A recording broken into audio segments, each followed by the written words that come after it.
క్రీడార్థం సృజసి ప్రపంచమఖిలం క్రీడామృగాస్తే జనాః యత్కర్మాచరితం మయా చ భవతః ప్రీత్యై భవత్యేవ తత్. శంభో స్వస్య కుతూహలస్య కరణం మచ్చేష్టితం నిశ్చితం తస్మాన్ మామకరక్షణం పశుపతే కర్తవ్యమేవ త్వయా. శంభో, సమస్త లోకమును నీ లీల కొరకు నీ విలాసార్థము సృజించుచున్నావు. నీకు ఈ ప్రజలు క్రీడామృగములు, విలాసార్థమైన జంతువులు. నా చేత ఏ కర్మలు ఆచరించబడుతున్నవో అవి సత్కర్మలైనా ఇతరములైనా నీ వినోదార్థము కొరకే కదా. నేను చేయు పనులు నీ వేడుకు కారణమవుతున్నాయి, ఇది నిశ్చయం.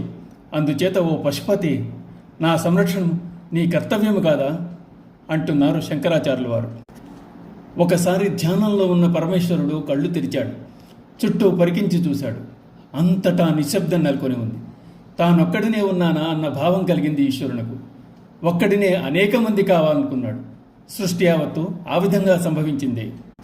అలా ఈశ్వరుడు తానొక్కడే ఉన్నప్పుడు తనకు తోడుగా ఎవరైనా ఉండాలని, తనతో క్రీడించాలని భావించాడు. తలచినదే తడుగా ఆ ఒక్కడు ఇంతమందిగా స్థావర జంగమాత్మకమైన ప్రపంచంగా అయ్యాడని ఉపనిషత్తులు చెప్తున్నాయి. తన క్రీడార్థం, తన విలాసార్థం విశ్వనాథుడు విశ్వాన్ని సృజించాడు. ఆ సృష్టి రహస్యాన్ని పార్వతీదేవికి శివుడు వివరించి చెప్తున్నప్పుడు 2 పావురాలు విన్నాయని అంటారు.